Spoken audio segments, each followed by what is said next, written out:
Hi, my name is Chris Brennan, and you're listening to the Astrology Podcast. Today is Friday, July 24th, 2020, starting at 4:11 p.m. in Denver, Colorado, and I believe this is going to be the 264th episode of the show.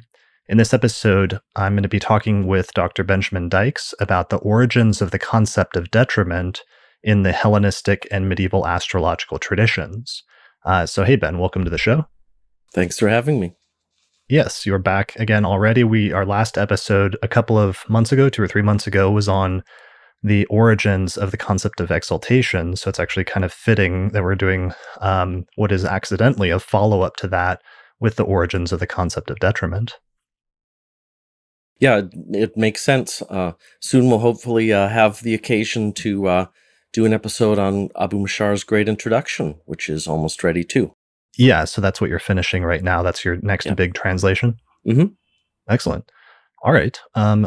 So in order to framing this episode is a little tricky because it's tied into this mysterious issue that I noticed years ago and I spent a number of years working on, which is that in the later astrological tradition, like in the late medieval and early Renaissance traditions, there was the concept of a planet being in its domicile, and then the concept of a planet being in its exaltation, and then there were the signs opposing that, which are the signs known as a planet's fall, which is opposite to its exaltation, and a planet's detriment, which in the Renaissance tradition was said to be the sign opposite to a planet's domicile.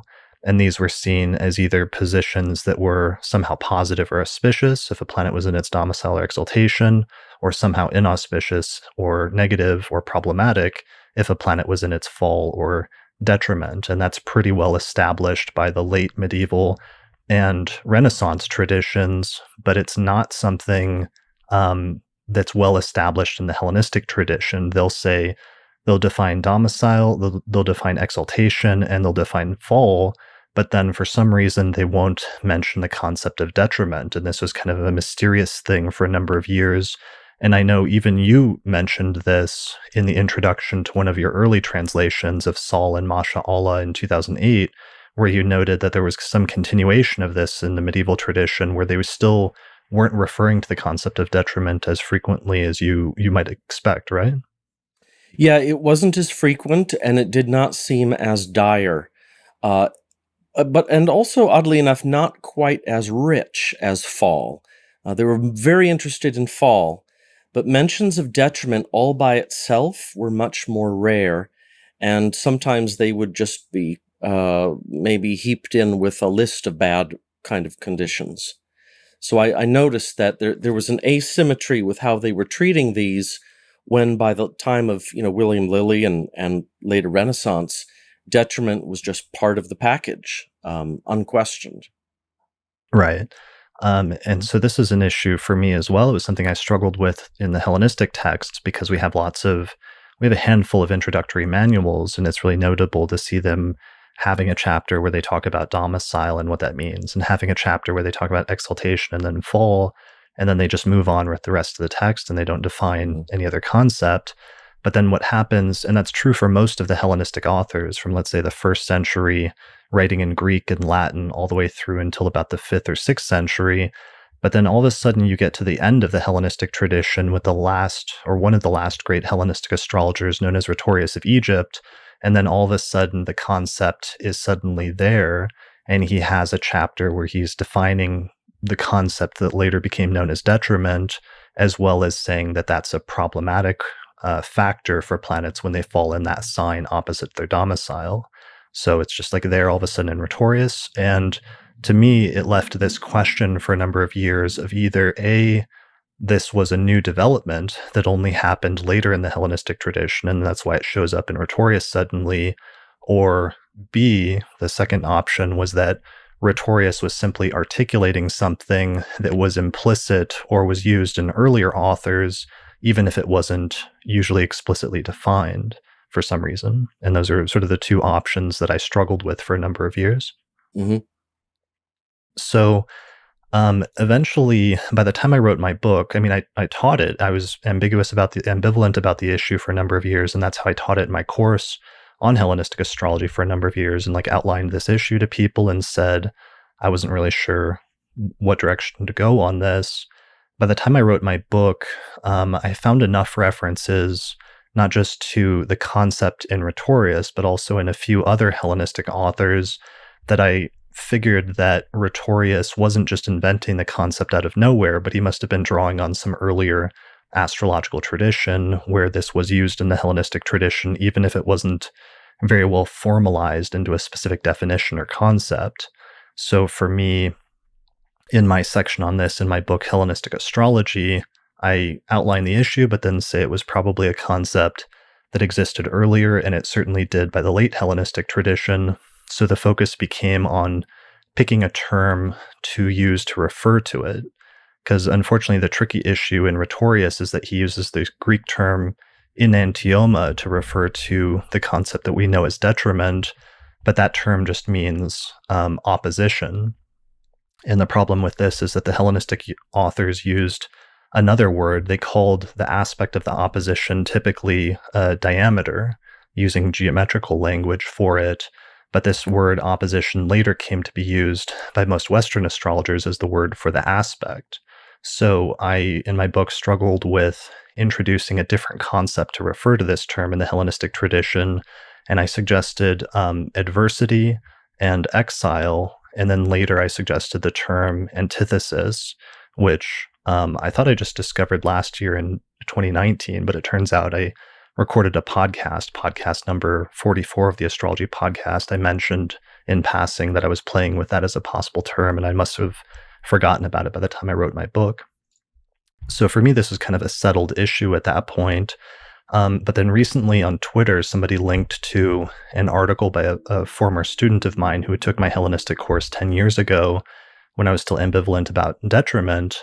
And his name is Anthony, and he writes the website 7starsastrology.com. And it's a really good, really detailed website for a bunch of articles on Hellenistic astrology and different investigations of it from both a conceptual and a practical standpoint. So he wrote a long article, which you can find at 7starsastrology.com/detriment, where he primarily tried to do like a survey and show how many Hellenistic authors have the opportunity to mention detriment and then just don't. Like the fact that it's never mentioned by Ptolemy, it's never mentioned by Firmicus Maternus and other authors. And it's an extremely long, I think, almost like 100-page article if you print it out as a PDF, as I did. And he's somewhat critical, and he pushes back against my statements in my book that the concept must have existed prior to Rhetorius, and he calls into question some of the citations that I found to sort of back up that argument or that position. And he argues that the concept didn't exist in the earlier Hellenistic tradition and therefore isn't a valid concept in astrology. So that kind of prompted me to do what I should have done a while ago, which is go back and do a much more detailed survey of all of the Hellenistic references to the concept of detriment over the course of the past week with Levant Laszlo, who's doing the Horai translation project through his page on Patreon, and he's translating a bunch of Greek texts. And we were able to find a bunch of other references to detriment in the Hellenistic tradition and reconstruct how it actually developed. And when I talked to you about this, you said that you had actually done found a number of additional references and done a lot of additional research on the medieval traditions since your initial findings in 2008, right? Yeah, and one of the things that I found, which I'm guessing you did with Levante Laszlo, is looking for those words that begin with enantio, which you discovered was the special Greek term that referred to being the opposite of your domicile. And I found that very same kind of thing, specialized vocabulary, in the Arabic. So yeah, I was able to find interesting references that sometimes are based on ancient texts, sometimes come from them, but a little bit has been added to them. But yeah, there's lots of references to detriment. So I've my own ideas about what might have happened, and we're going to talk about that. But I still stand by my view that there's an asymmetry in how they were treating these. Mm-hmm. Um, So they were not treating detriment as the opposite of domicile in this as a as a pre-given set of dignities and counter dignities Mhm. that they would just you know teach straightforwardly, um, in the same way that they would do exaltation and fall. Even though by the time you get to Saul's introduction in his books, he does mention detriment right along with the others, Mhm. but it seems to have been something that happened in those middle centuries, making it more official.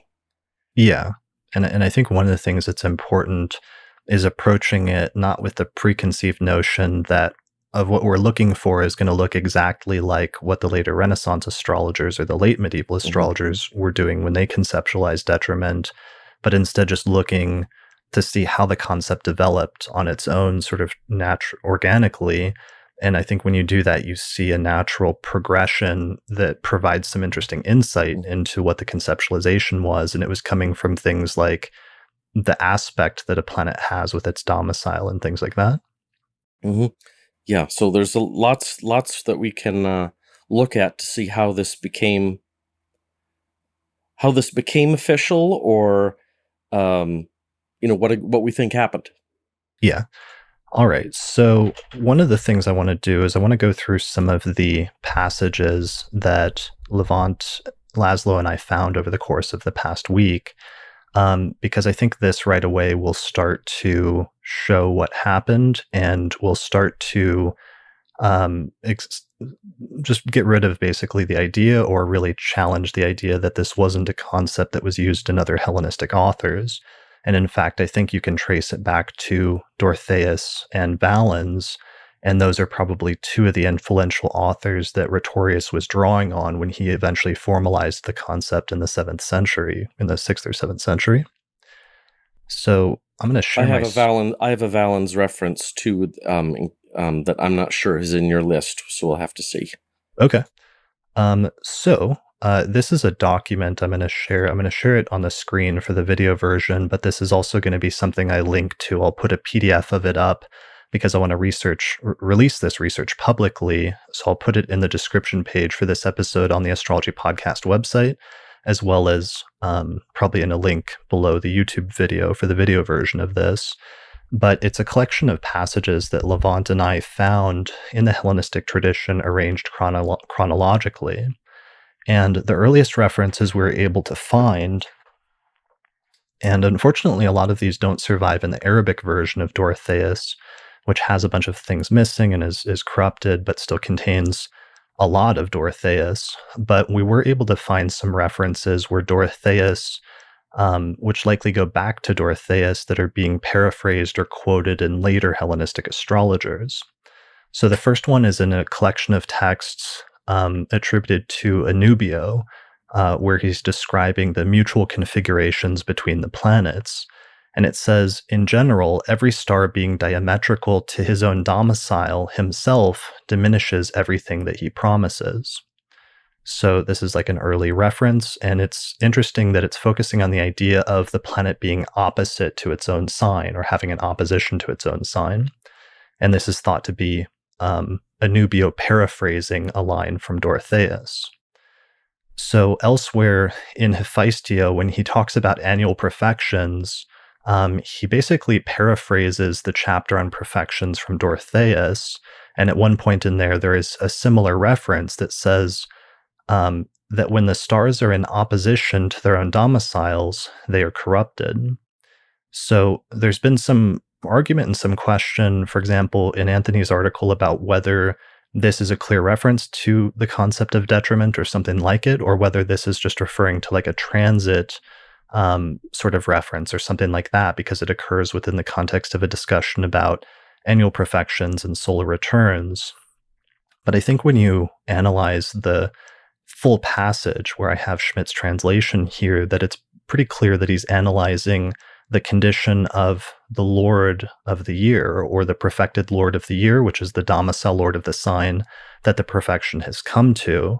And in the sentence before that, it says that the stars occupying their own thrones rejoice, even if they should be under the beams. the benefics increase the good things, and the destroyers are changed over in the direction of beneficence. And then immediately in the following sentence, it says that when stars are in opposition to their own domiciles, they are corrupted. So to me, clearly, this is like contrasting planets in their thrones, which is typically usually a reference to planets being in their domiciles or their exaltations, and contrasting that with the concept of being opposite to their domiciles as a potential reference to the concept of detriment, or what we know as detriment at least. Um, Later in the paragraph, it goes on and it starts giving delineations about the planet being in another's domicile, of contrasting a planet being in its own domicile being good and being the best case scenario, versus if a planet's in another planet's domicile, that potentially being problematic, which again, I think sort of reinforces things.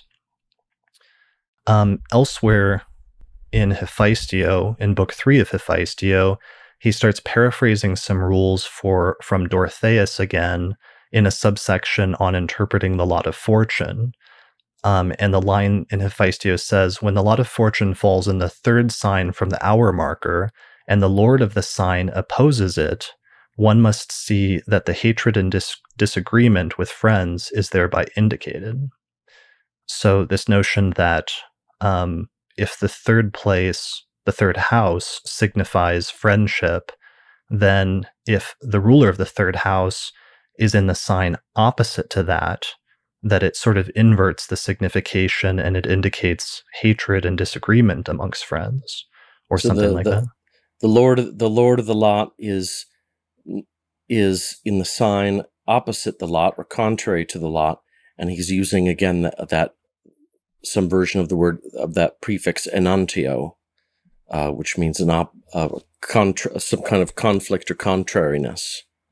Yeah, contrariety is one of the other definitions I think Mm-hmm. that Schmidt used for it, which is a good transition. Or I was using that word antithesis, the idea of it being Mm-hmm. antithetical in some way. Like if you have your house signification, and that's the thesis or like the foundation or basis of signifying something, then what is the antithesis of that? And you'll find it in the sign opposing it.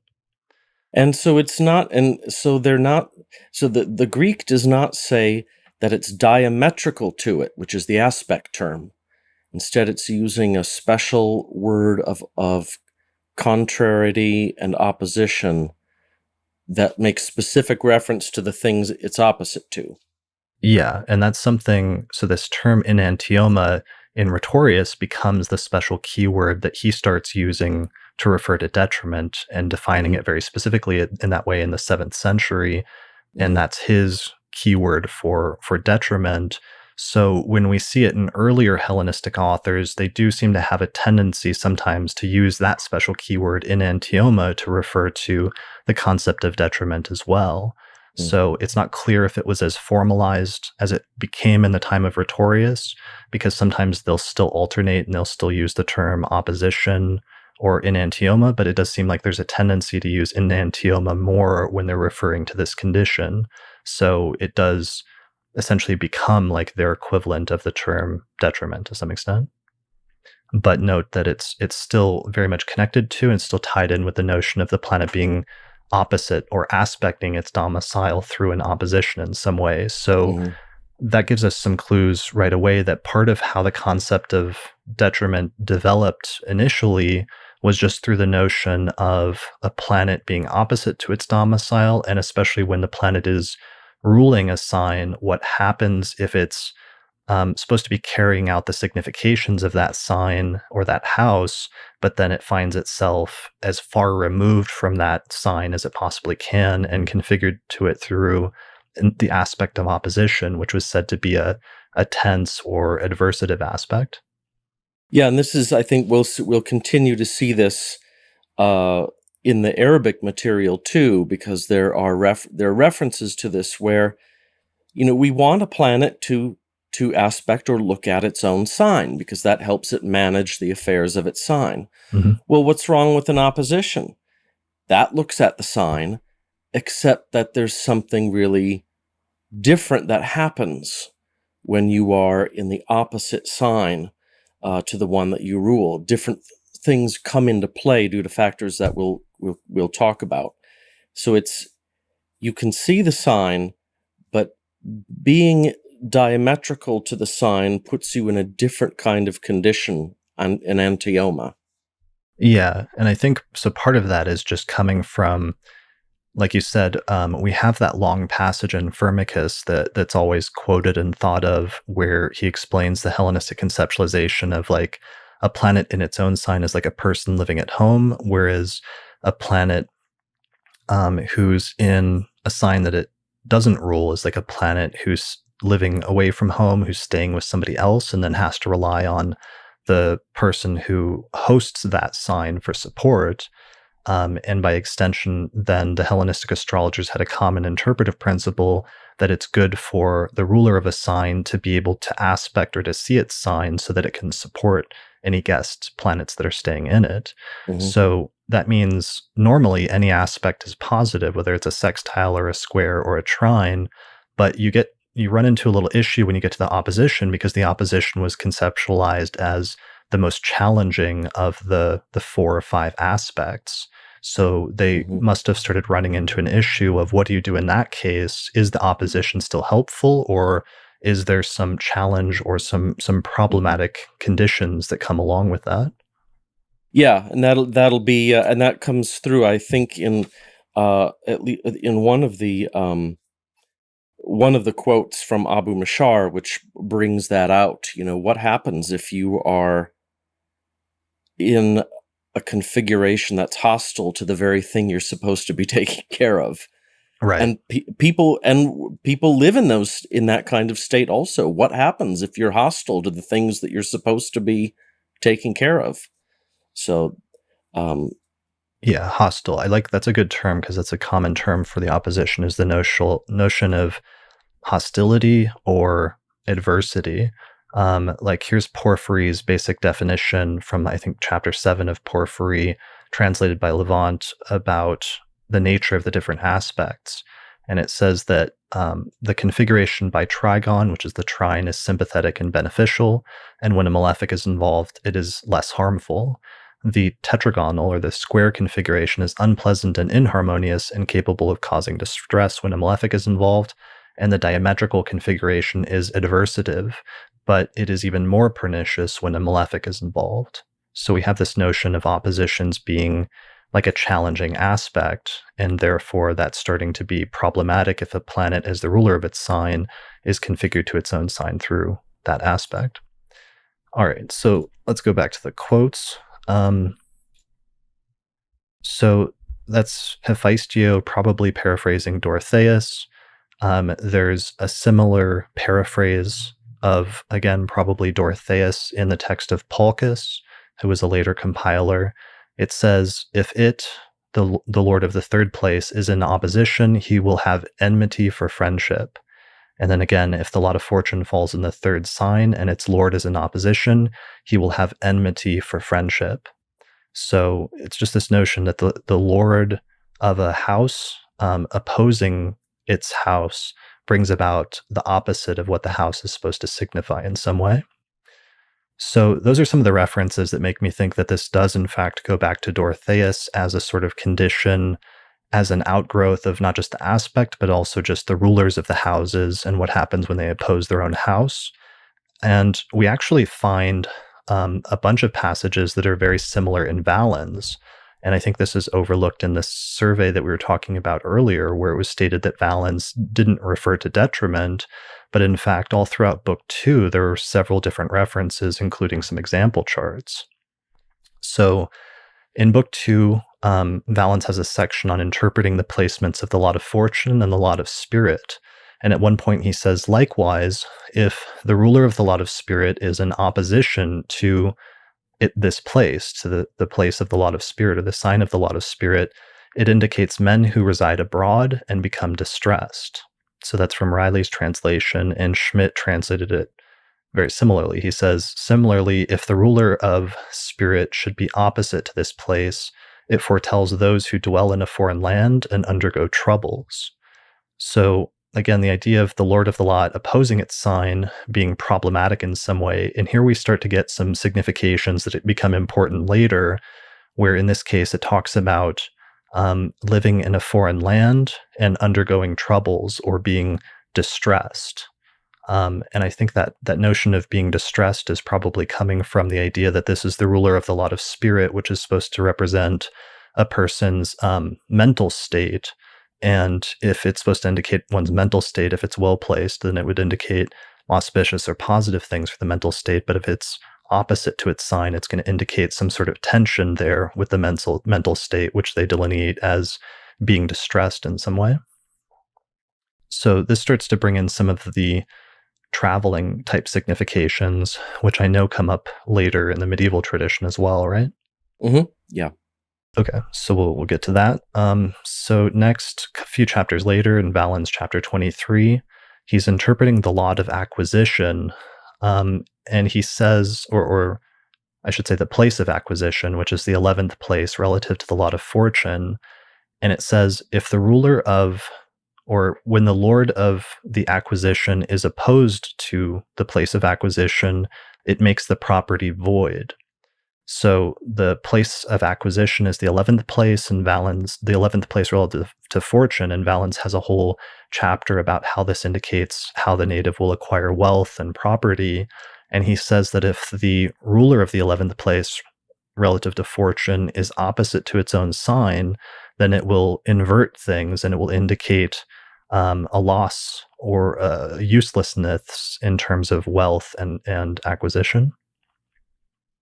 So that's pretty straightforward. In chapter 2, book 2, chapter 24, it says, if the lot concerning debt should fall amiss, or if its lord should fall on squares or diameters with it, it makes the nativities debt-ridden. So this isn't as clear of an example, but it's more showing how they're paying attention to differences between the quality of the aspect that a lot has with its lord and that having qualitative differences in the prediction of the outcome. Elsewhere in chapter 30 of book 2, Valens has a section on travel that he excerpts and he sort of paraphrases from an earlier author named Abraham.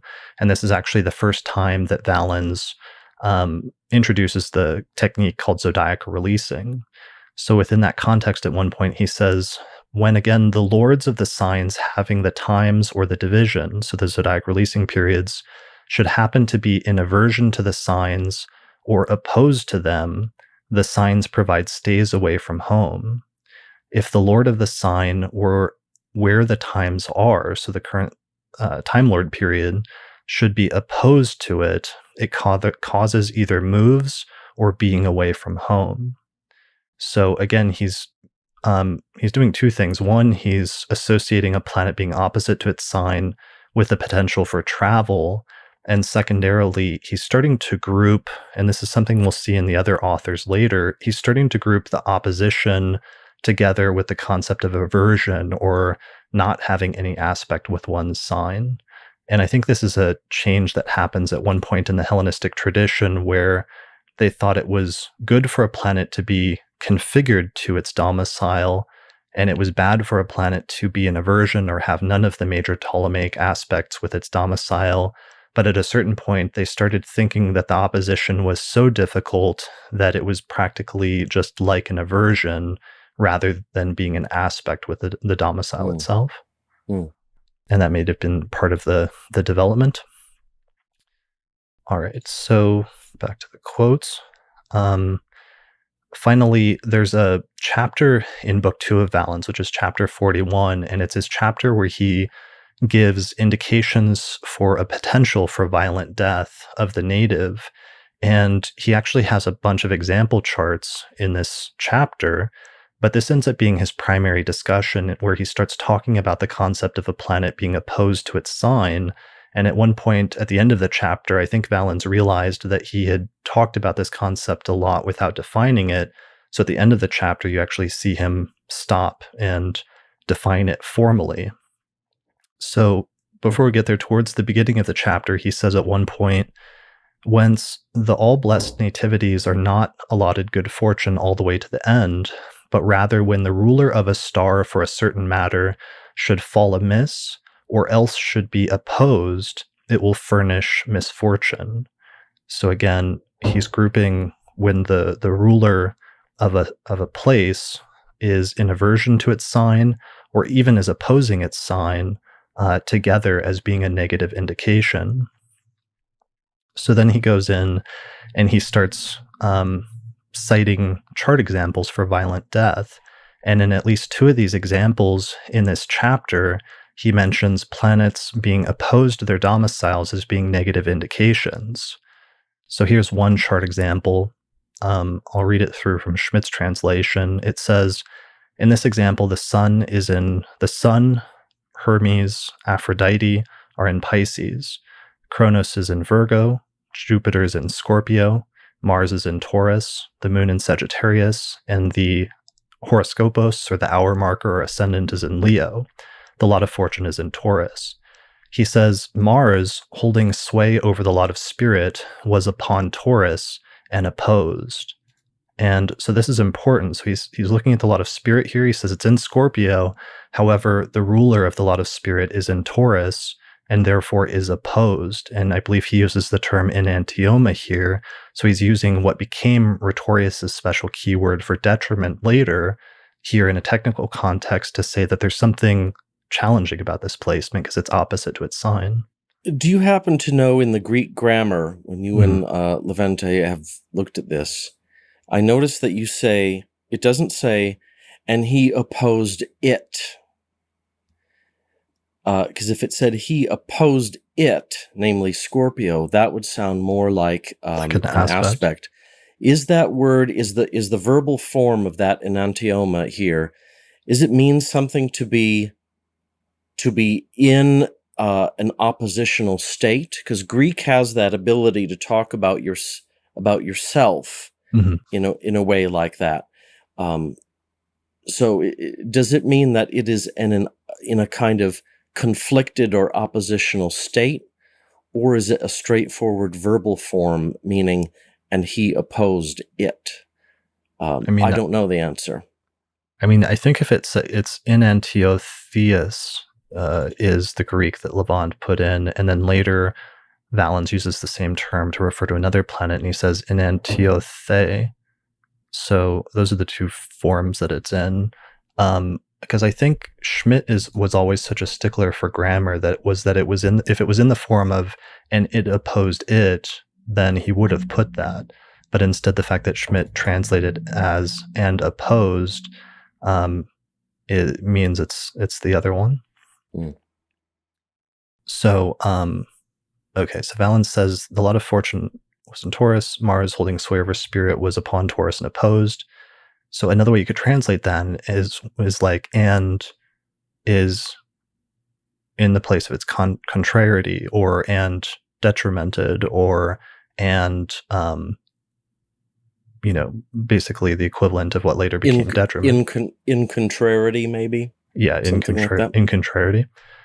So then he goes on. He says the deadly place was in Sagittarius, and for Valens, that's the 8th whole sign house relative to the lot of fortune. So the lot of fortune's in Taurus. So then the 8th from fortune is Sagittarius. So he says the moon lying upon it, being in Sagittarius, has Saturn in superior position to it, while Saturn is in the sign of the whole moon. And then finally, the last thing that he brings into account here as an indication for violent death is he says, similarly, also Hermes, which is Mercury, the lord of the whole moon, which is the prenatal lunation, was opposed. And then he says such a one had his throat cut. So again, he doesn't just cite like one example of, what we know is detriment here, but he cites two of them. And the second one is that Mercury is the ruler of the prenatal lunation, and the prenatal lunation falls in Virgo, and the ruler of that is Mercury, which falls in Pisces, the sign opposite to that. So two references there. Later, he gives another example chart that's similar. So this one has Scorpio rising with Mars in Taurus. And at one point he says, so he delineates like the three different things that are supposed to be indications of violent death. He says, the Lord, he says the lot of fortune was in Sagittarius. The Lord, which is Jupiter, was with Mars in the descendant in the 7th place. Then he says the deadly place, which is the 8th from fortune, was in Cancer. Saturn, the lord of the prenatal whole moon, was in aversion. And then finally he says, and Mars was also opposed to its own house. Such a one fought with wild animals. And he's implying like died as a result of fighting with wild animals, or in Riley's translation, he translates it as he was thrown to the lions. So again, and I'm assuming that he's pointing to Mars being opposed to its domicile as being a negative indication for vitality, because in this chart it has Scorpio rising, so Mars is actually the ruler of the ascendant. So Valens seems to recognize that he's using a concept here that he hasn't defined. So at the end of this chapter, at the end of book 2, chapter 41, he goes on this long digression where he starts talking about the nature of quote unquote oppositions. And he says at one point, in Riley's translation, the configuration of opposition can be interpreted in two ways. One way, when a star is in the ascendant is in opposition to another. The second, when a star is in opposition to its own house, triangle, or exaltation. So right there, that's a formal definition of the concept of detriment. And he groups it together with the same concept of fall by saying that you have exaltation, and the planet opposite to that is referring or implying to the position of fall. And then next to that, he refers to a planet being in its own domicile, and what happens when a planet is opposite to that as being the opposition. So he's explicitly distinguishing an aspect from a relationship, from an opposing relationship to a dignity. Yeah, and because he realizes that he doesn't really have a separate term for it, or it's not very well distinguished, so he's being clear that sometimes when I say opposition, and he uses the term, interestingly, he actually uses the term diameter here. He says sometimes we're referring to the aspect when two planets are in aspect by opposition to each other, but he's saying, but sometimes when we use this term, we're talking about a planet being in opposition to its domicile. Now that's interesting that he adds the triplicity there, because that's something that is in Hephaestion, book 3, where he says when the sun is in, I think he says it's bad when the sun is in airy signs, because in airy signs, all of the airy signs are opposed to fiery signs.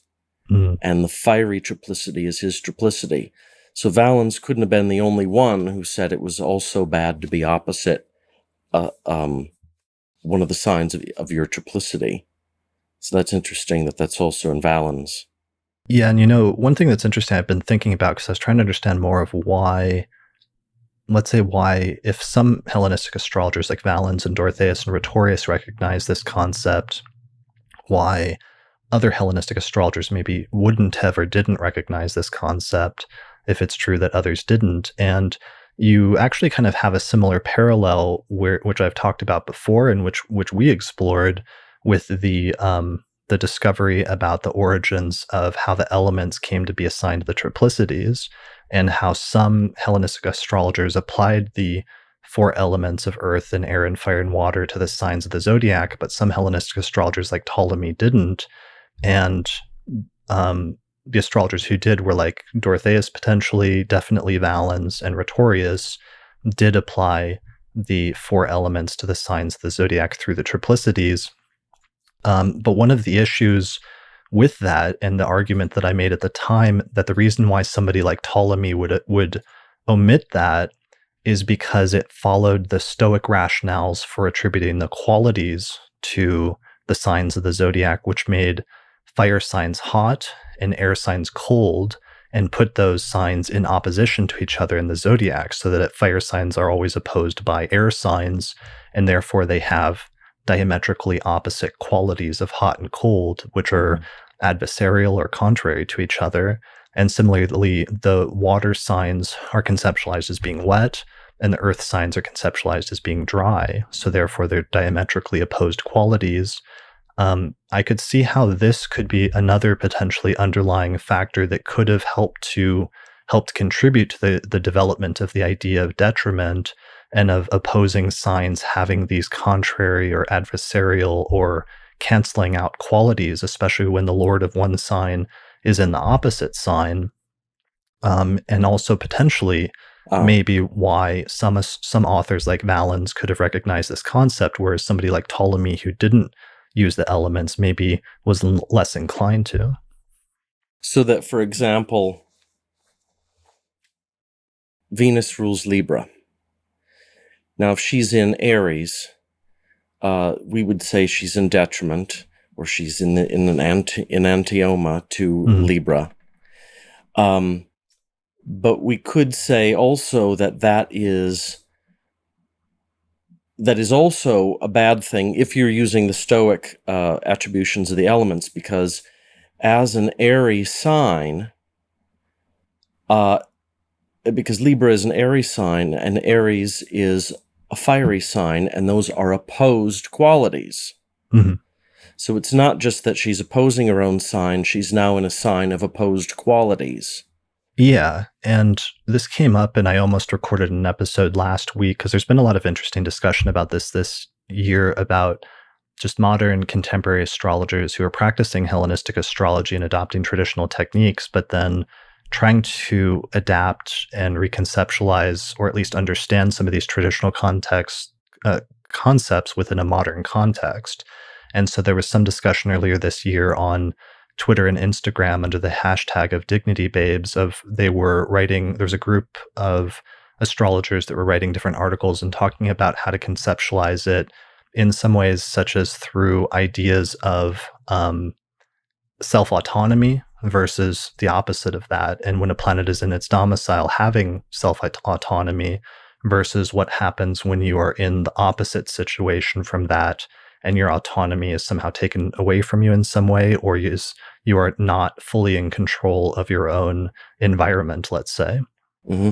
and understanding dignity and debility in that way. Another article that I read recently by an astrologer named Alice Sparkly Cat that I referred to was titled Decolonizing Essential Dignities. And one of the things that they pointed out and argued was that they didn't like the analogy that people were sometimes making of planets when they were away from their domicile as just being like on a trip or on a vacation, because they said especially when a planet is opposite to its domicile and it's in like an alien land, that is an extremely uncomfortable position to be in when you're actually the outsider.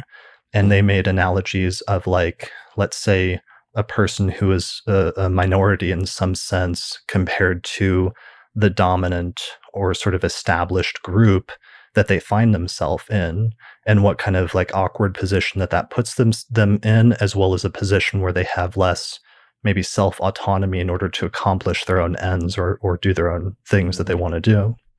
So I thought those are both really interesting discussions, and I think it ties in really well with some of the ways that the Hellenistic astrologers may have been trying to conceptualize this using things like these opposing qualities. Now, you did miss the or overlook the Valens passage that I said that I had found, Okay. um, that is reflected in later people like Saul. But we'll have so maybe we should wait until we look at that special topic in Saul. Okay. Sure. So let me. So that's basically, when Valens defines it in that way, that's really compelling to me. Not just that he gave this definition where he grouped Mhm. being opposite to its own house as being similar to a planet being opposite to its exaltation, but the fact that he uses it three times at least in a few different two different example charts is pretty compelling to me. But other than that, in the Serapio, there's a collection of passages that was attributed to Serapio. Some of it may come from Serapio, some of it may come from other sources. Eduardo Gramaglia translated this at one point. And there's a passage in here where it's talking about the idea of finding the master of the nativity. And at one point, he says that planets in opposition to their domiciles is actually a disqualifying condition according to whatever astrologer is being drawn on, whether it's Serapio or some earlier astrologer. So let's see. So in the Holden translation, it says that the astrologers do not approve the prevalence as chart ruler of the one that is under the sunbeams, and the one that is in its fall, and the one in opposition, and in a word, the one having a bad phase. Or in another translation, for example, in Levant's translation, he says that astrologers do not consider the prevalence of domicile mastership, the star that is under the beams, that is depressed, that is in opposition, and again, it uses the term enantioma here, or simply has a bad appearance. So to me, this is pretty compelling because this means that either Serapio or some other early Hellenistic astrologer, when doing the calculations for determining the master of the nativity, would discount a planet that was presumably opposite to its own domicile. All right, so moving on, in Hephaestio, Book 3, Chapter 2, Sentence 3, Hephaestio has a general chapter on picking general principles for picking electional charts. And towards the end of this, he instructs you to look at the ruler of the ascendant, the moon in particular. And then he says, quote, "And the stars should not be in diameters with their own domiciles and exaltations, nor in a weak condition." So this is really explicit by the time of Hephaestio, and Hephaestio is living around 415-ish CE, so early 5th century. So it's getting, later in the Hellenistic tradition, but at least by this point, by the time of Hephaestio and Rhetorius, it seems like this is becoming a much more common and well-defined concept. Well, and the two primary sources, it seems, that that Hephaestion used for nativities, one of his main, for nativities and elections, his two main sources were Ptolemy and Dorotheus. So it's not like he was just drawing on, the latest fad. Right. But he was drawing on first and second century authors to a large extent. Or innovating. I mean, for the most part, Hephaestio is a largely not innovative author. He's really just drawing on, most of the time, Ptolemy, and then other times, especially in book 5, in book 3 of Hephaestio, he's largely just drawing on Dorotheus. So anytime we're looking at stuff in Hephaestio, we have a real question of, is this just Hephaestio talking, or is he paraphrasing this from an earlier author like Dorotheus? And the answer is usually probably that he's getting this genuinely from Dorotheus. So in another chapter, in book 3, chapter 5, in a section where he's talking about investigating the prenatal lunation and inception charts, he starts talking about the assembly. And assembly is the term that you and Eduardo, in your translation of Hephaestio, used for the pre-inception chart lunation conjunction, right? Yeah, for the conjunctional nativity, yeah. Okay. So it says... Or conjunctional inception, if you're doing that in election charts, yeah. Yeah, so he starts giving you instructions to look at the ruler of that prenatal lunation. And he says, when the ruler of the assembly occupies its own place or is in a triangle to the place, it will produce those who succeed in everything, and those effective in acquisition. However, this will not be the case when found to be in aversion or oppositional. And again, it uses the term enantioma, again, grouping aversion together with the oppositional placement, so that they're really firmly starting to treat it more and more of a planet being opposite to its domicile as being like or pretty close to aversion. And then finally, there's a example, and I actually quoted this in my book, and I thought it was pretty compelling, where Rhetorius preserves this delineation of an example chart, which later scholars identified as the birth chart of a 5th century scholar named Pamphrepius of Panopolis. And this guy was apparently a noble pagan scholar who rose to high position, but he ended up being banished by his enemies at one point in his life, or possibly twice.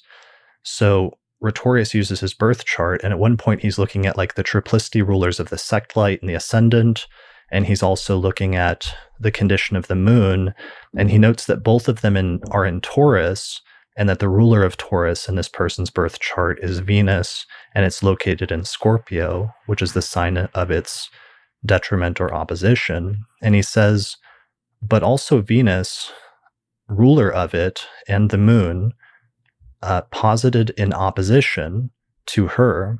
So he says basically the ruler of the moon is Venus, and the ruler of Saturn is Venus, and they're both in opposition to her. And then Rhetorius asks, how could he not have been had a troublesome first age? But indeed, also flights were made in many places because of the moon's being opposed by its own sign ruler.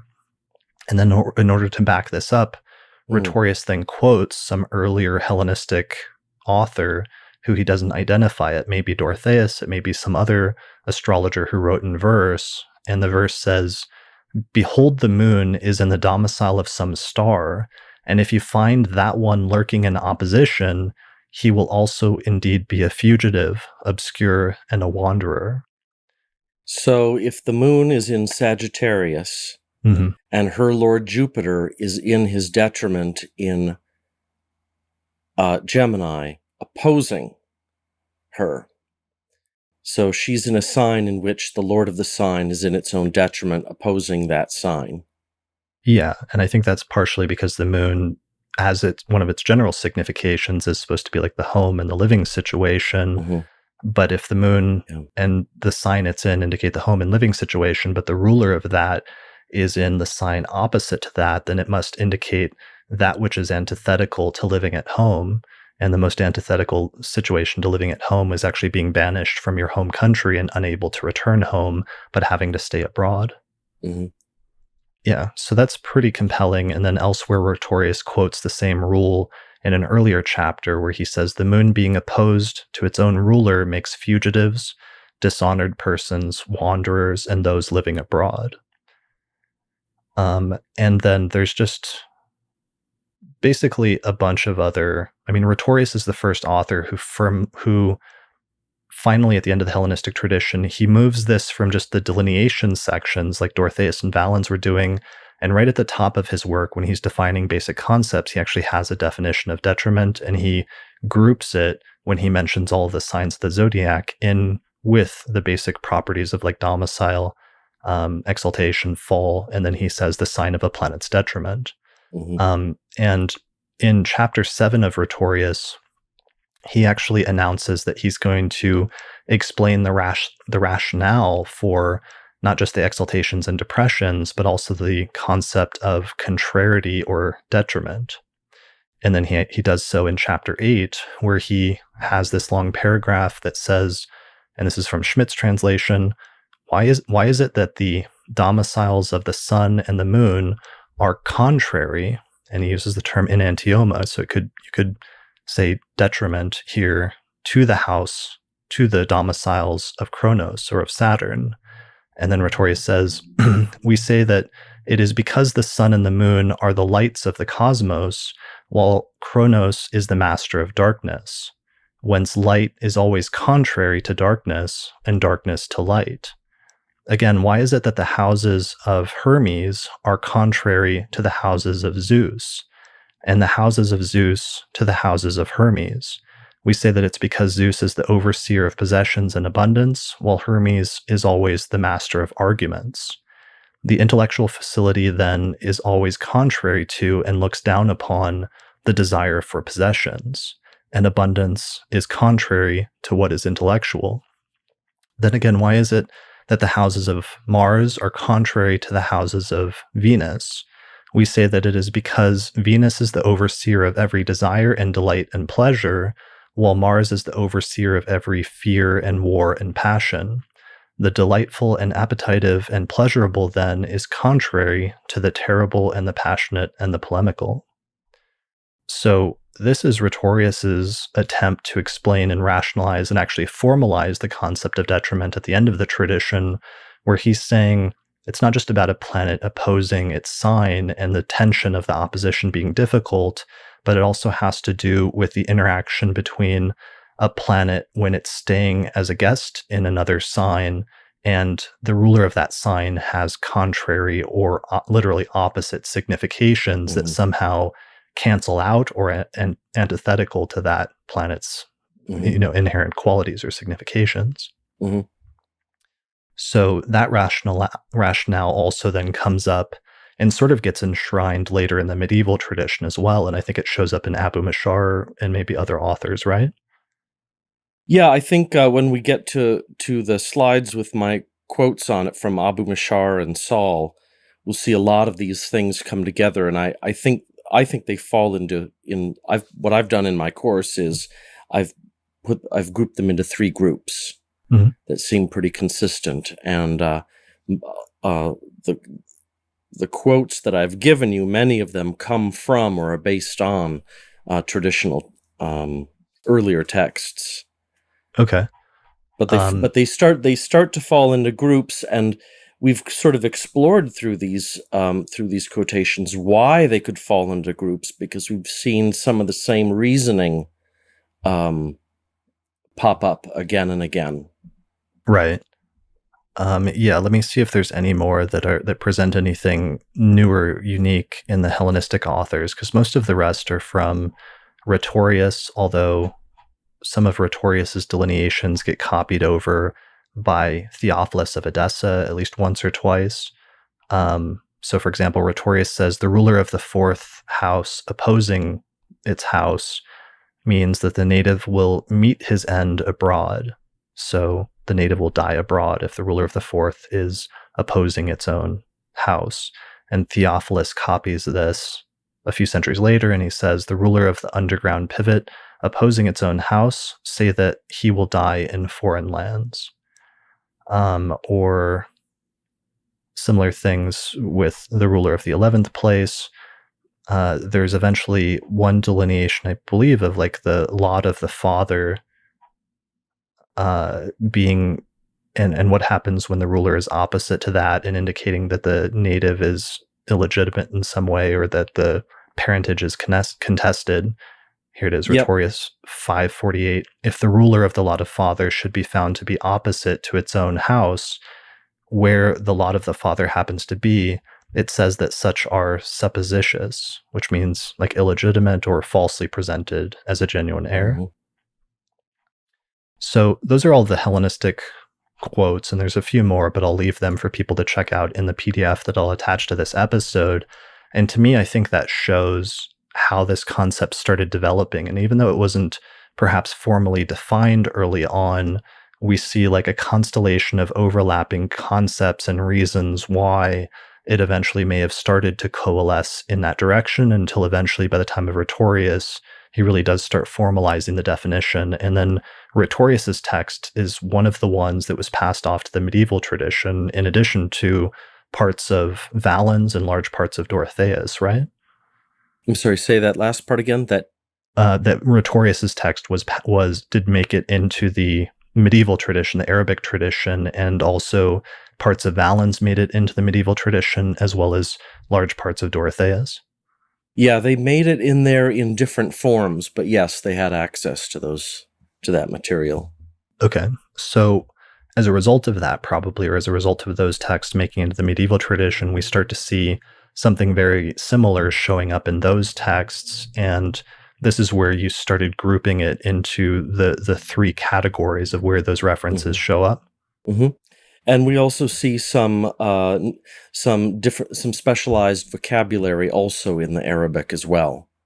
So the word that now that we've been going through these, the word that clearly they're using as their version of enantioma in Greek, Mhm. um, the verb that they use in Arabic is dadda, which means it has this very similar range of meanings: to be contrary, opposed, contrasting, antagonistic, and to be inverse, like to be the inversion of something. Mm. And so that, Inversion. That would be a good translation too, like hmm the sign of a planet's inversion. hmm I'm still thinking about because it's like I like antithesis conceptually, but it's very hard to like put in a like usable. It doesn't roll off the tongue as yeah, easily.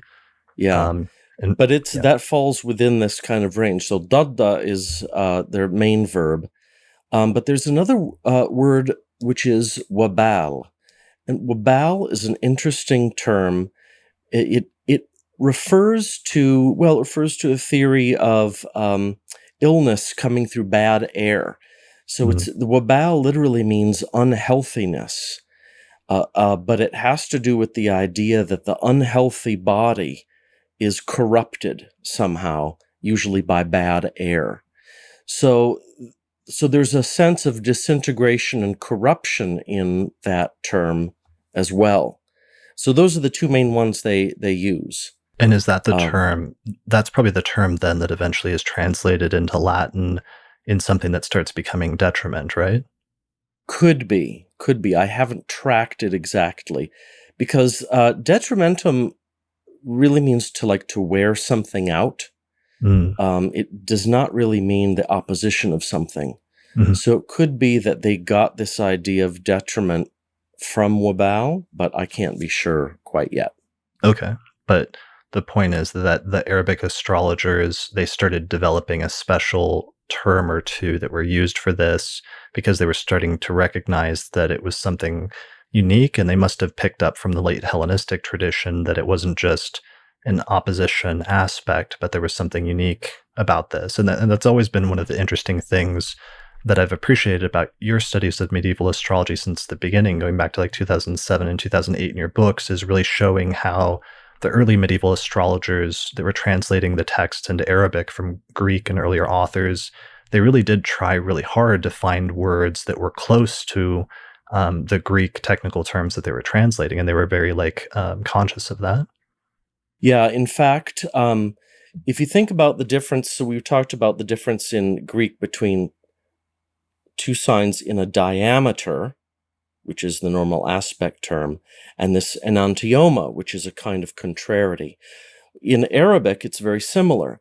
Their word for the opposition is standardly muqabala. And muqabala actually means to stand across from something and look at it like this. Mm, okay. It means to be across in a relationship with something like that. But the word that they use for the word that they use here for the contrariety of being in detriment is mudadda, and that means to be in a state of contrariety or inversion or hostility. So it has similar ideas of being opposite, but it's a different verb, different root. They were clearly trying to be careful. They must have noticed that their Greek and Persian sources were using special terms. Hmm. Okay. So, do you want to look at some of the passages, Yeah. okay, that you found from the medieval tradition? So here's a few. I threw this in my own PowerPoint, Okay. if that's I put okay. it. Yeah, I put it on. I put it on a couple of slides. I listed them in several categories. Are they all here? Yeah, they're just I separated it Okay. into like Okay. 5 slides, I think. Well, let's start with the first one.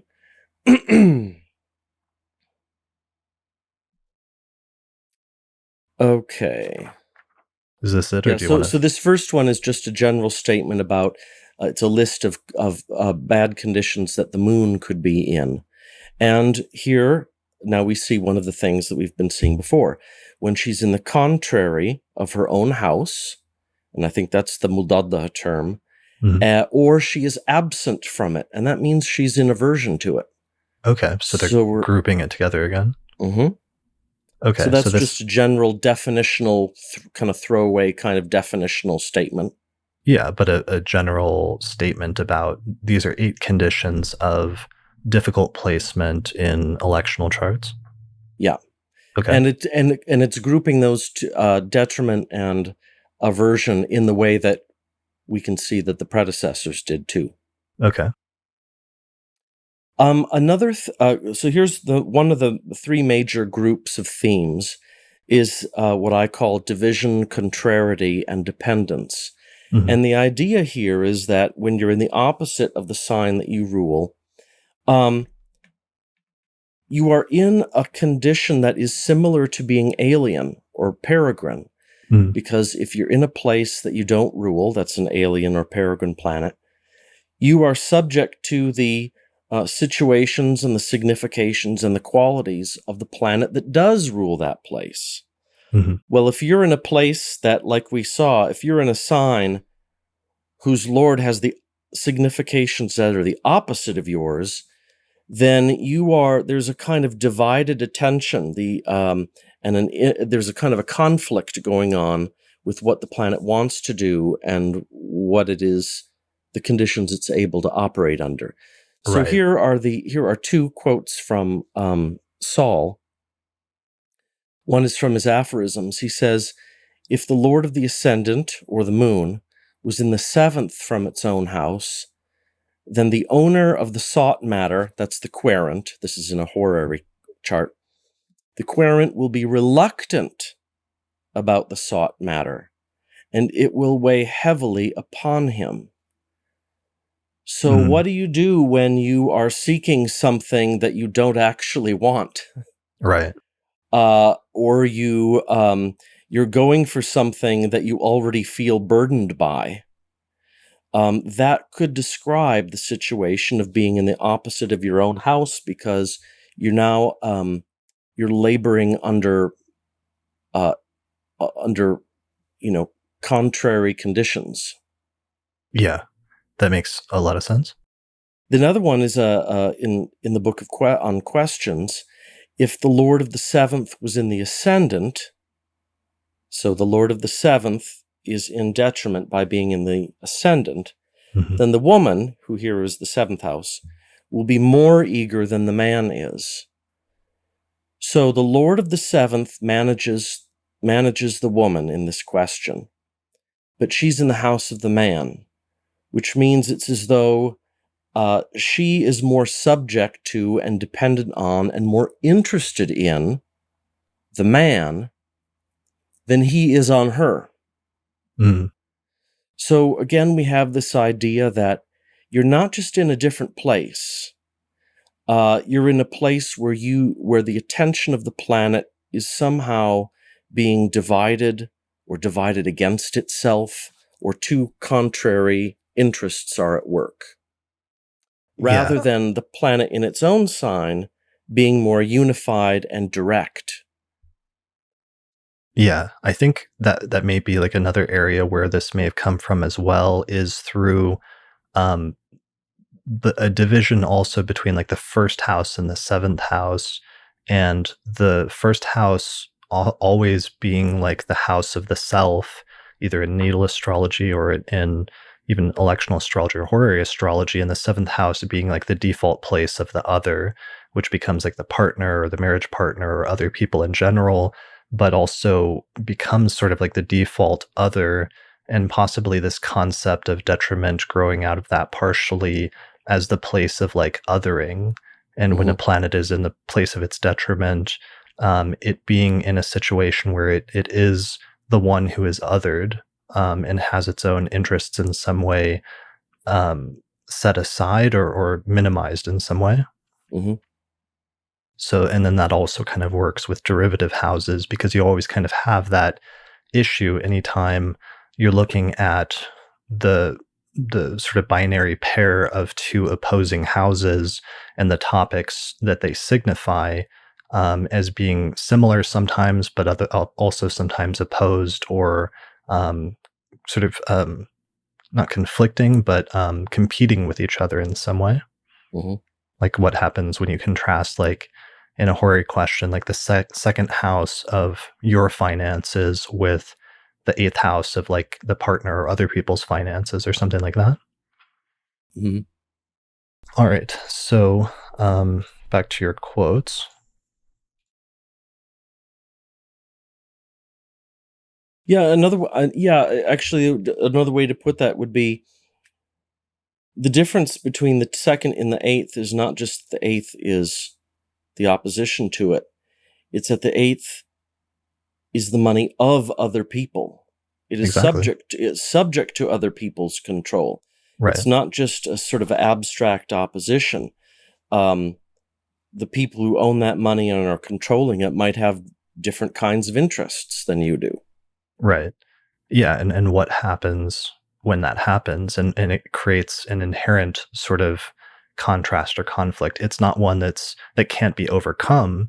And if the placement is well placed, you can see the positive. If it has like benefics configured to it, you can see the Mhm. positive resolution of that.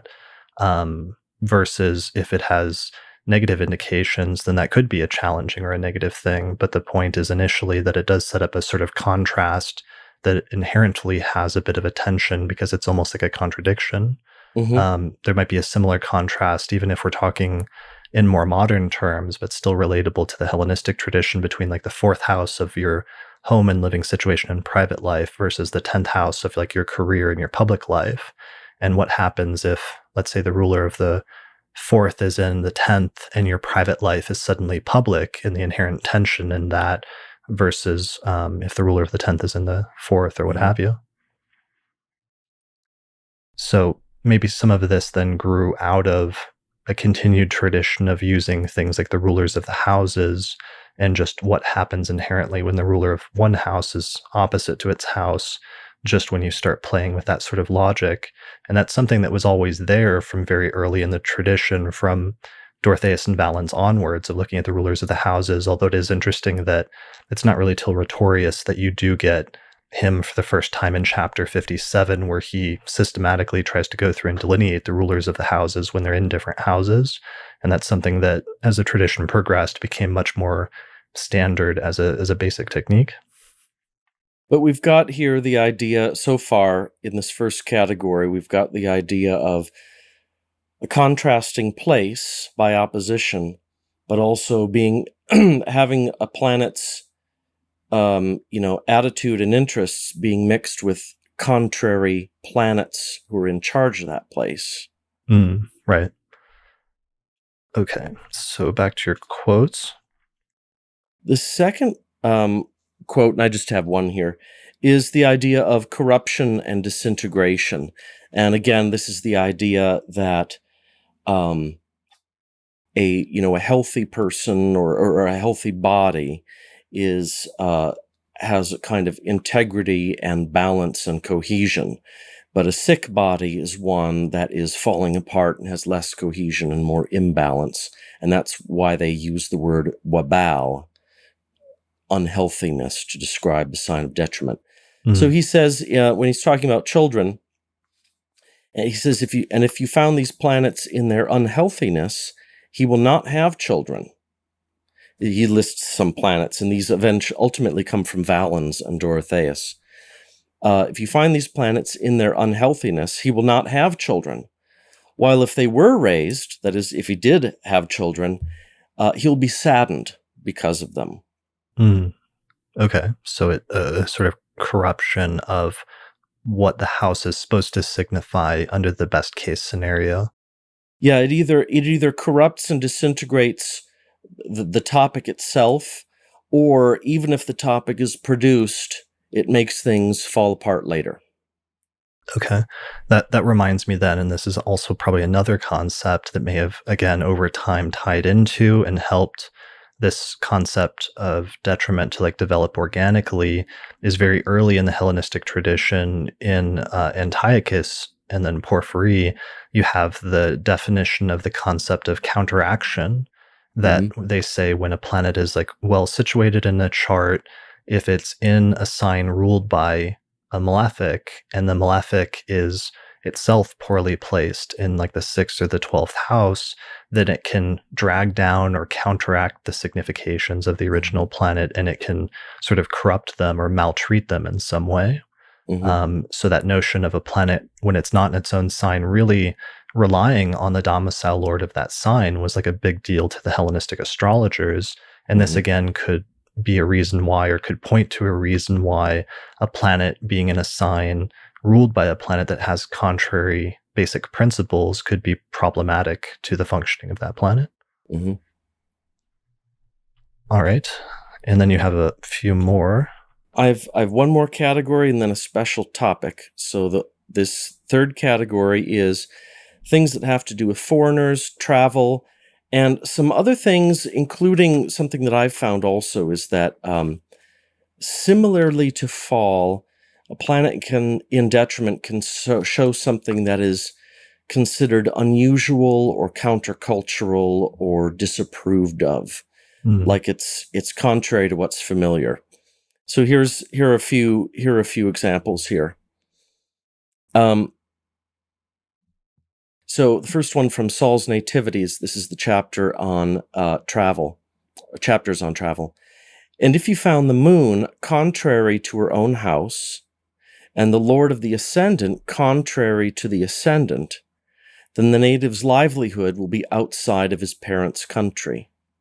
Mm. And there's other passages too that include the sun in this. If the sun is in the so it means that the planets that are describing the native and that also describe the native's upbringing and homeland, if they are in the opposite places, then the native will do those things abroad or in a different homeland. Right. That So makes among sense. foreigners, travel, and strangers. Got it. Okay. The next one is, and this is from one of the chapters on religion, and it's very similar. I think it's based on a passage in Rhetorius. There's a couple that are like this. Yeah, I mean, that If last one was very similar to Rhetorius's delineation of like the Mhm, moon, and then Rhetorius quoted that earlier author in verse. So it's like we can see a continuation of the Greek like interpretation. mhm. And in the middle passage, if the Lord of the lot of spirit was contrary to itself, so in detriment, it indicates transgression, foolishness, and slander. And this is similar to the passage in Rhetorius, because Rhetorius talks about this as like the person will like speak in tongues and this sort of thing. Hmm. Like somehow it's hard to tell whether this person is a lunatic, like they're out of their minds, or whether they're inspired maybe by strange wisdom somehow. But they're not themselves. If you think like maybe channeling or speaking in tongues or something, you're you, but you're also channeling something else. And Yeah. so that seems to be the kind of um, you're crossing the boundaries into a different dimension, which could either be lunacy or an inspiration. Well, and also just the idea that the lot of spirit is supposed to signify the mind and intellect, and that's how like Mm, Valens talks about it, and how Dorotheus talks about it to some extent. And what happens when you have the opposite of that, or you incorporate the notion of contrariety, is when a person has internal intellectual conflicts with themselves, or hmm is like canceling out their own thoughts in some way. hmm So we have that quote from Rhetorius. Here it says, this is Holden's translation. It says, "The ruler of the lot of spirit being opposed to the lot of spirit makes those who give poor advice, those with contrary opinions, braggarts and insolent persons." So contrary opinions is interesting because it's almost like somebody who likes to be contrary, or a contrarian is a hmm term that we still use today, of somebody that likes to pick the opposite side in debates just for the sake of being contrary. hmm And yeah, you've got another one here from Saul, the Lord of the lot of the spirit looking at its own Lord from its unhealthiness. This is a kind of more complicated one, but it's a similar kind of thing. Um, is this person off their rocker, or are they channeling something really important? Right. And then even Theophilus picks up on this, saying, "The ruler of the lot of spirit opposing it makes those indiscreet of counsel, with contrary opinions, boastful and insolent persons." And I think, and the third passage from this third category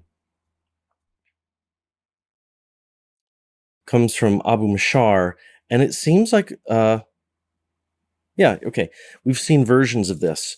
This is in profections. So suppose you're profecting the ascendant and you come to the seventh house. He calls the house of wedding. Hmm. And in the revolution, that is in real time, at the solar revolution, its lord and the moon are opposing their own houses or exaltations. Then the owner of the revolution, the client, will hate his own country and travel to another. Mm. Okay. So this is a similar issue of dignity as a homeland, detriment as travel, but also as a form of hostility. Mm. Yeah, and interestingly, and then incorporating that into a timing technique so that it's like those positions indicate the natal promise, but that natal promise won't actually happen or be delivered until it's activated as a Time Lord. Mhm. Mhm. So it's interesting. And did we talk about that? I mean, it's not because it's not just the idea of a planet being in its sign, being at home, and then detriment being away from home, but the sign of a planet's detriment would literally be in the zodiac as far as you can get away from a planet's domicile. So Mhm. that's why they would be interpreting it as being away from home or the opposite of home or even being cast out of your home and banished because the sign opposite to a planet's domicile is literally as far in the zodiac as a planet can get away Yeah. from its home. Yeah. Okay.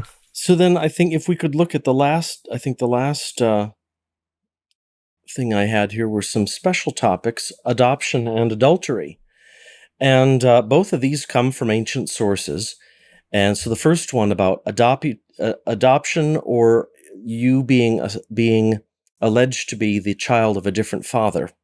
Mm, This comes from Dorotheus, 114, sentence 6, and the very end of Valens 232. And there's several versions of this in Saul's Nativities. I don't know, he liked the material so much he had to say it 3 times or 4 times. okay. But there's a couple versions of this. If the Lord of the opposite sign of the lot of the father is on the lot, or if that planet looks at the lot from its own sign of detriment. Wait a minute. That is said very awkwardly. The main one they use is if the Lord of the sign that's opposite the lot, so the Lord of the sign of detriment, is Mhm. on the lot, and so is in its own sign of detriment, Okay. it's going to bring that sense of foreignness, and probably also suspicion and immorality and that kind of thing. It's going to bring that to the topic of the father. Your father isn't your father, it's someone else who's your father. Right. So it brings the idea of the other to whatever that topic is. Mhm. If the sign, basically the Lord of the sign of detriment, is in the sign that you're looking at. Mhm. And similarly with adultery, Saul uses a passage that we can trace back to Dorotheus, and there's 2 possible examples here. Either the Lord of that opposite sign of the lot of marriage is on the lot, or or the Lord of the lot of marriage is in the 7th from the lot, namely in its detriment. And in those cases, Saul and Dorotheus talk about adultery and keeping secret mistresses and that sort of thing. So it's immoral and secret sex with other people. Right. So in both instances, the thing that's tying it together is just how would you identify in a chart if, like, it was the other versus the person who it's supposed to be, theoretically? And that, I think, also ties back to um, some of the general meanings of being corrupt or bad, because, and I mean, I've seen this in client work too, where planet in detriment can also mean things and people that go bad, you Mm, know, that are doing bad things. sure. I mean, it can go either way. It can be like positive or negative. Let's talk about that. I mean, I did want to read this passage really quickly because it was a really interesting passage, the father one from Dorotheus, from your translation of Dorotheus. And it says, it's kind of complicated and you had to insert a not in brackets, but it says, and see who is the lord of the sign in which the lot of fathers is. For if you found it not looking at the lot, or you found the lord of the lot in what follows its own house, or the lord of the sign opposed to the sign that the lot is on, that is on the lot, then the native will be attributed to someone who is not his father. Hmm. So, And Valens actually has a clearer statement of that, which I can read. okay. I have it up right here. It's at the end of 232. And so he says, take the adoption. Now, here he seems to be talking about the adoption of the father, that is to say, whether the father himself is adopted. Okay. So take the adoption of the father from the diameter that is dropped down from the lot. So you find the lot of the father and then find its diameter. If the lord of the lot of the father should happen to be upon the diameter, or the lord of that diameter upon the lot, it indicates that the father was adopted. Okay. Similarly, also, if the lord of the lot of the mother, and he says the same or similar things for the mother, then the mother is adopted. Got it. So they might not all have agreed on exactly who this applied to, the native or the father, but some of these very same factors we've been talking about mean that other people are either sleeping around with other people and the wrong people, or you've been adopted by other people. Yeah. So just this idea of, again, this idea of othering, and it's a very like sort of first house versus seventh house type thing. And that's sort of also where like seventh house in the early tradition, in like the Hermes text, there's that contrast between the first house signifying life and the seventh house signifying death. But later in some of the texts, even like travel gets associated in some instances with the seventh house. Mm-hmm. And that, And it's again, it's not just the contrast, but you're being raised in someone else's house. mhm. Someone else is taking care of you. So this opposition doesn't have to be a bad thing if you were being taken care of somebody else. Right. It just means it's not, your original family or what have Mm-hmm. you. Or in another instance, if we're talking about, let's say, banishment or something, like you're in a foreign country or a foreign culture. And in some ways, just as a result of that, in and of itself, you are out of place in some way. Maybe that's another Mm-hmm. key phrase we could use, is like out of place. But whether that works out well or works out poorly is going to really depend on the condition of the planet and its configuration with benefics and malefics and things like that. It's just the out of placeness of the placement that really is the key focus in some ways. Mm-hmm. And so maybe what makes detriment so similar to alienation, where you're in another planet's place, but in some ways worse than it, is because you're in the place of a planet with contrary meanings. Right. Yeah. And even though it's so, okay, let's take that analogy further, because that's something I really want to emphasize about this, because what I want to get into a little bit, like the actual interpretation of detriment and practice. Sometimes if the domicile lord's like not there, or let's say it's a malefic and it's squaring or has a really hard aspect, then and it's contrary to the sect, and that planet's just getting hammered, the planet in detriment is getting hammered, um, that being out of place is going to be something bad and negative and is going to result in not very good outcomes for whatever it signifies. But if the domicile lord is there, or it's being supportive in some way, it's like being in a foreign country that's different, has a very different culture from your own, but you're getting support from your hosts, and perhaps you're able to adapt to that, rather than have that be something that's continually oppressive. It might be difficult at first. And actually, I spoke to somebody recently who was using their chart as an example of detriment, and they had Mercury in its detriment, and they said that they were born in a different country, and then they moved to the US when they were 5, and they had to learn English, but they were very out of place and they felt very uncomfortable at first being in a completely different culture and not speaking the language.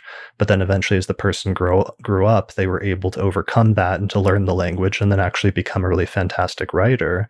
That was a really good example to me of detriment and using some of these analogies and how they might work out in practice. Hmm. Yeah. Okay. So, did you have any more quotes, or is that all the quotes? Nope, those are the quotes. Okay. So, I think then, so your three categories of how this comes out in the medieval tradition is very similar to, I think, as we saw how it comes out in the Hellenistic tradition, which is category one is like inner division and contrariety. Category two that you said is corruption and disintegration, and category three is foreign things, strangers, and others. And travel. Yeah. And travel. Okay. Yeah. Um, so what do we historically, we've had our like historian hats on most of the time here. And what is the historical summary then? The historical summary is that detriment doesn't seem to have been introduced as an essential sign quality early in the Hellenistic tradition, but it does seem from a relatively early stage, from at least Dorotheus and Valens onward, to be treated as a secondary quality that could be problematic for a few different reasons. One of them because of the nature of the opposition to a planet's domicile, and it started being grouped together with a planet's domicile lord being in aversion to that sign. And then secondarily, potentially, as Rhetorius later interpreted it, through the quality of the domicile lord of the sign having significations that are opposite to that planet who's staying as a guest in that sign, in the sign of its detriment. Yeah, I think several things perhaps all happened at once it's because the opposition is a you realize pretty quickly that the opposition is a special kind of aspect Hmm. because it brings in extra considerations that other aspects don't necessarily do. Right.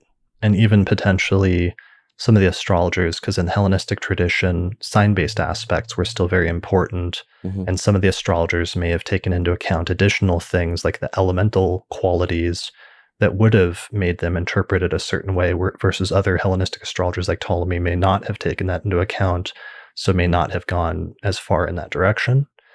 Um, so it does seem that the concept, though, wasn't, I mean, we have to say it wasn't defined in the initial like introductory texts in the same way as domicile and exaltation and fall were, and it Hmm. only later started to get that. So I think by the time of Abu Mashar, he does firmly define it with the other qualities, right?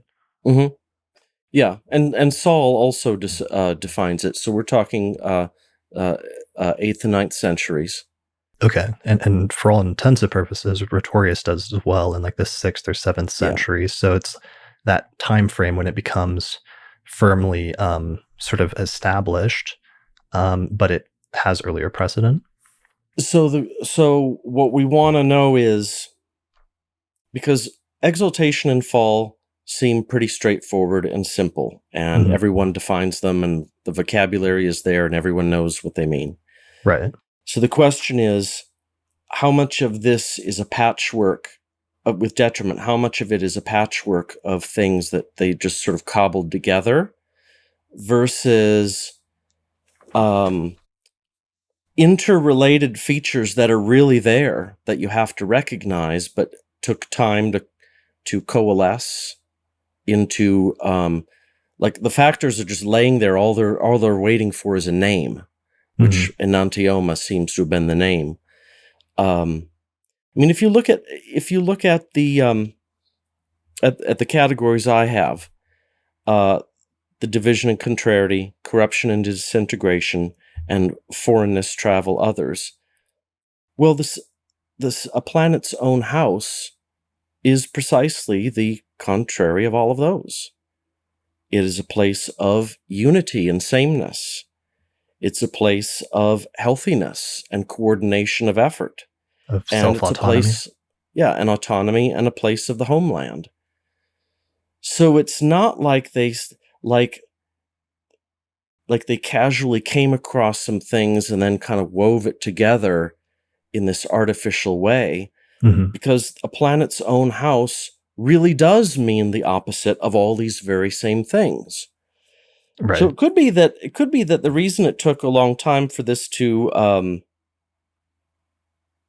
it could be a reason that we don't see a really unified treatment of this is simply that detriment is complicated in a way that fall is not.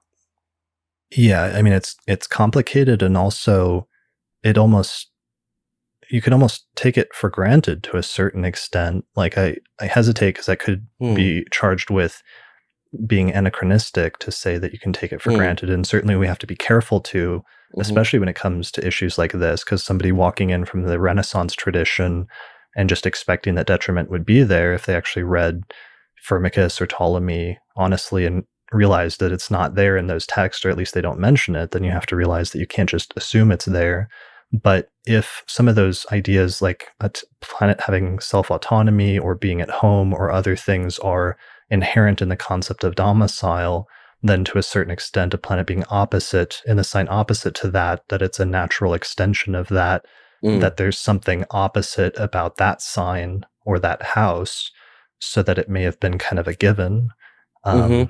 Yeah, It's it's it's that question of are we how much are we at an advantage or disadvantage when we're trying to reconstruct this material? right. Because we're at a disadvantage because we don't live in their world, so we're not always sure what they took for granted. Hmm. But on the other hand, we have access to way more languages and texts than any one of them did. And so we're able to survey from the outside, which can be a real advantage. Sometimes it takes an outsider to see things. Yeah, to get kind of a bird's eye view, which is what we've tried to Hmm. provide here by showing all of these different quotes. So instead of just being like one thing in isolation, you're seeing how all these different astrologers are tying this together using very similar wording and grouping it together in similar categories. Hmm. Um, yeah. So I'm trying to think of there's like a few points still to touch on in order to wrap this up, but um, what else are we missing? I guess I just want to say, whatever was going on, and um, whatever was going on, whatever the real story is, I think we can say that these kinds of categories that we've been looking at with detriment are real. They are real because they immediately draw in other concepts from astrology.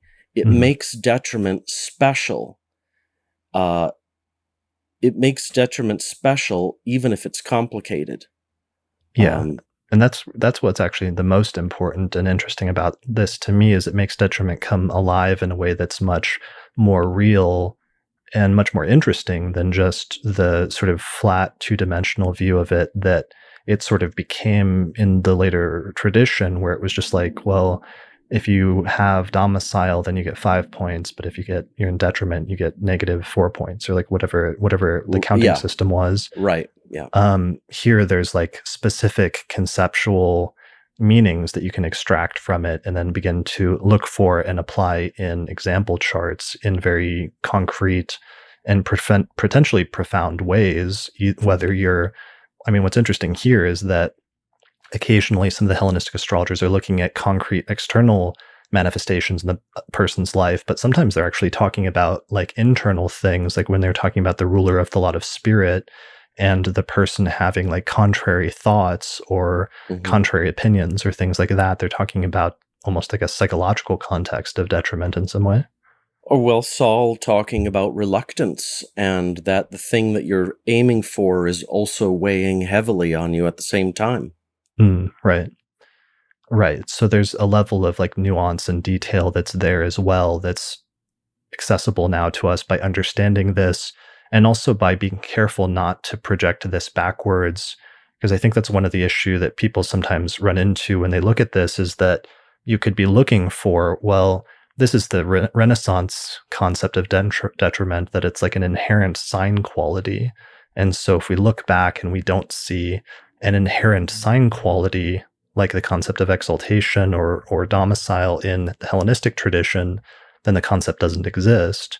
When in fact, what happened is it was detriment developed out of this constellation of different overlapping meanings during the course of the tradition before it eventually became crystallized as a concept in like the 7th through the 9th century, and then later after that sort of flattened out into something much more simple. Hmm. Yeah, What? you've got more of an interrelated constellation of ideas with detriment. Each one seems to kind of imply the other if you look Mhm. at it closely in a way that you don't really see with fall.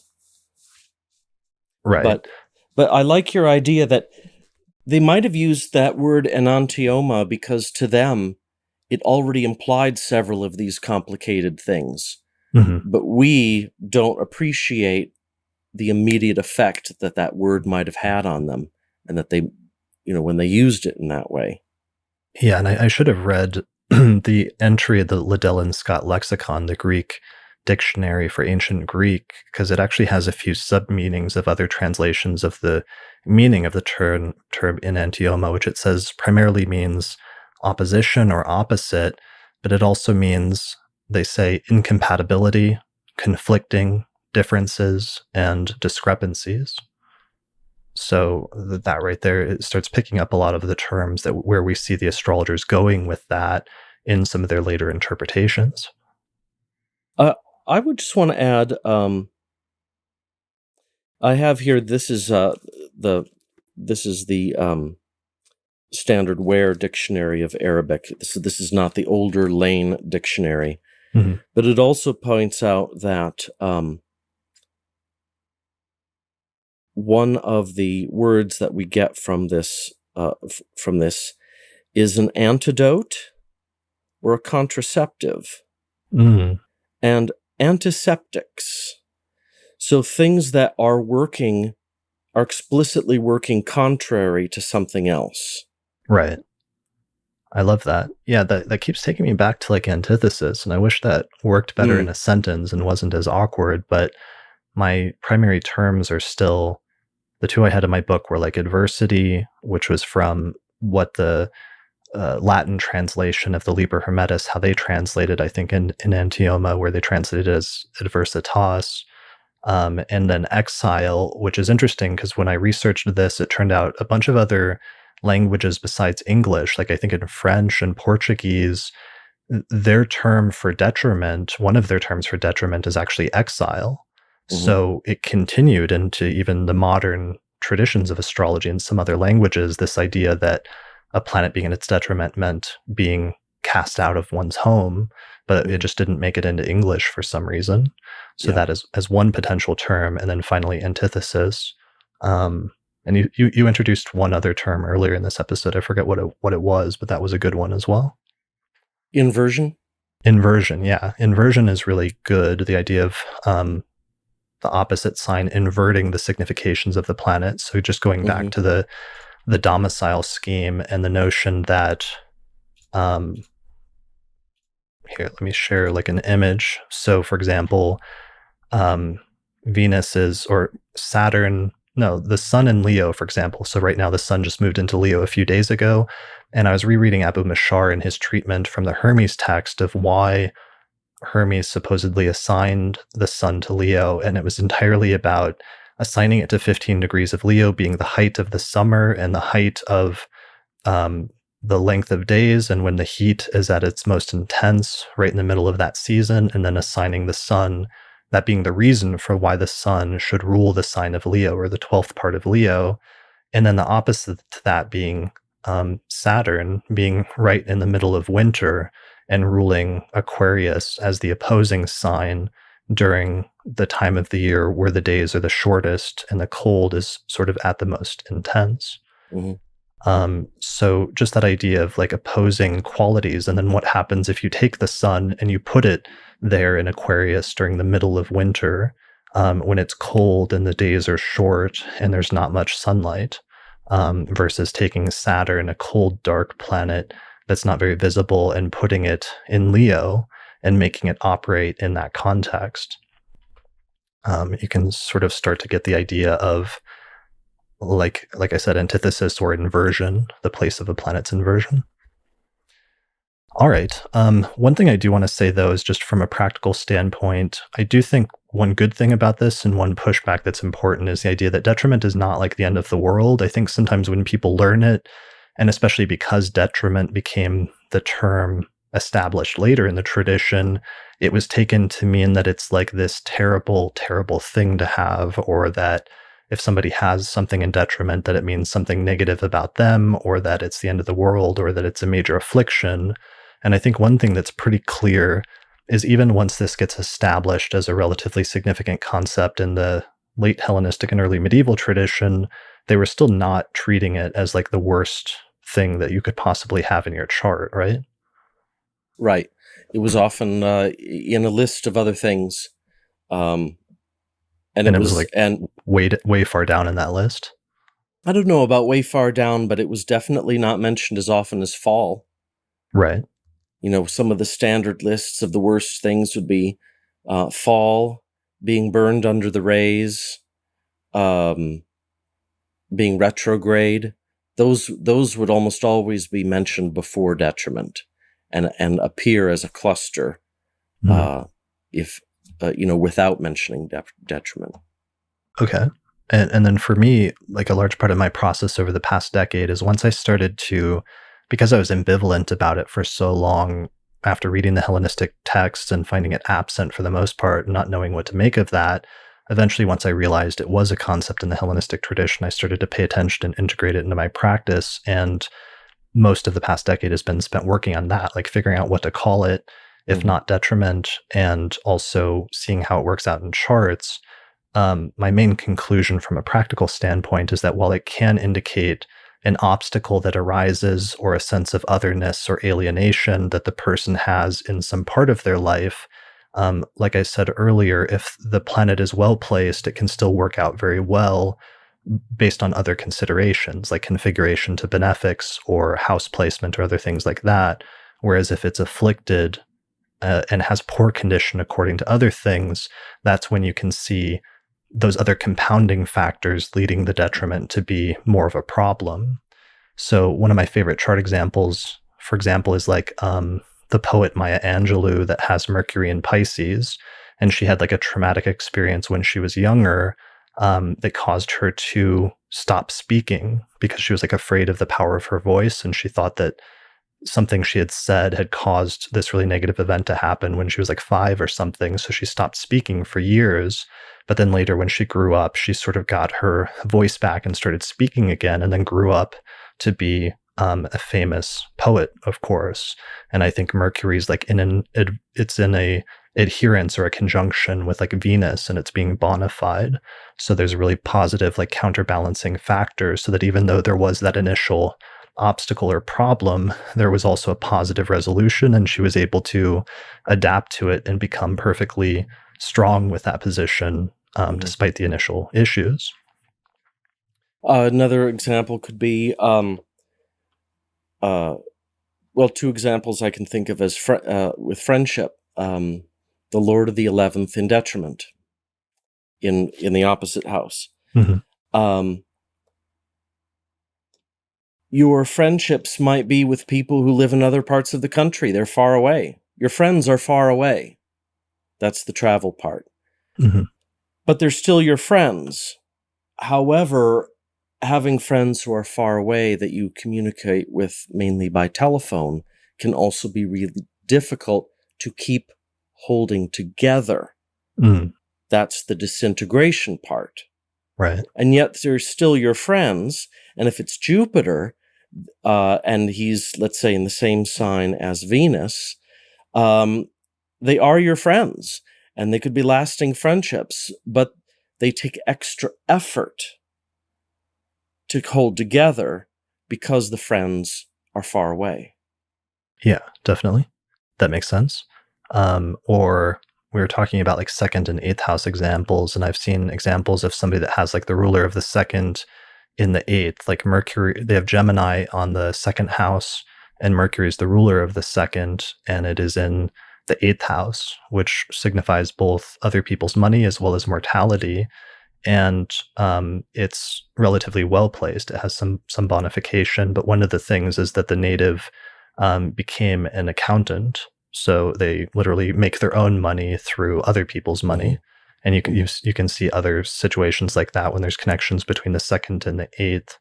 Um, yeah, I mean, I've seen the reverse as well, like somebody that had the ruler of the eighth in the second, but it was actually a very difficult placement, and they were somebody who they were very rich, but then they they got divorced, and there was a major settlement, and they lost millions and millions of dollars, and it was a very Yeah. public Yeah. loss of money from that person that they then had to give to their former spouse. The ex took the money.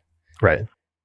So this is also important for people to know that even in the texts where they talk about detriment in these kind of general ways, um, they do also point out that a lot depends on what kind of planet you're talking about, and the houses are different. Right. If you're married to someone, your if you're married to someone, your finances ought to be blended in some way. Mhm. So it's not like any relationship between the second and eighth houses is automatically bad. A lot depends on who the planets are. Right. Um, so um, so it depends on what houses we're also talking about, their condition, and so on. But you can have, and you can have a situation, for example, where I saw the chart of a man who had lots of planets in detriment, and he traveled a lot and had he worked for short amounts of time for companies all around the world. But he was worried that these planets in detriment meant something very bad. But there were other indications in his chart through the cardinal or the movable or convertible signs that his life was characterized by the ability to change quickly. Mm. And so because he was comfortable with change, it actually wasn't a problem for him. It was an exciting life. But Mhm. if you're the kind of person where important planets are all in fixed signs, or the angles are all fixed signs, but you have a lot of planets in detriment, that kind of instability that detriment brings can be a lot harder on you because you're the sort of person who doesn't adapt and change quickly or well. Sure. Yeah, so there can be different ways of adapting to it depending on how the chart's set up and what's involved. Another thing worth mentioning here also is even though we're more traditional, and so we're often our tendency is more to state this in terms of like good or bad or difficult, easy versus challenging. There's also a level where some of these placements of planets and signs can be purely descriptive and describe how a person just goes about doing whatever that planet signifies, and that sometimes it can be the opposite of how the planet might perform in its most purest expression. So I know somebody, for example, that has like Jupiter in Virgo, and they really excel at collecting data, like a lot of little things, like thousands and thousands of things. They're an astrologer, and they decided to like collect as many birth charts as they can and as many examples of different things as they could. And they excel at building these huge databases of things, but then sometimes have a hard time getting the big picture and sort of summarizing that into something short.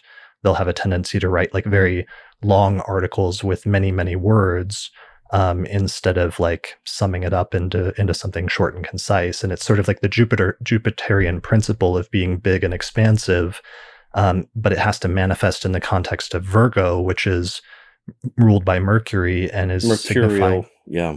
Yeah, and Mercury Yeah. is great, and Virgo is great about focusing on the details.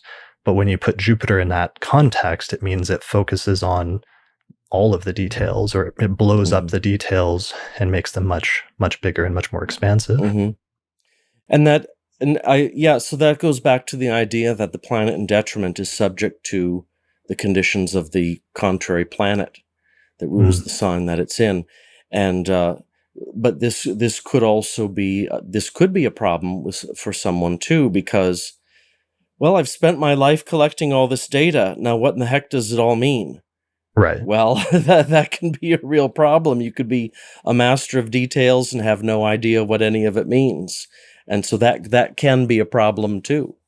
right. Versus, let's say, Mercury, and you put it in a sign like Sagittarius or Pisces, let's say, which are let's stay away from Pisces. Let's say Mercury and Sagittarius, because then otherwise you overlap with fall and exaltation. But you put Mercury in Sagittarius, and it's really good at looking at the big picture things and like talking about like the overall philosophy of things and drawing grand sweeping conclusions. But it's not as good as at looking at the small details, and it gets sort of yeah, it's the opposite issue from like Jupiter and Virgo, where Jupiter and Virgo is great at collecting many facts.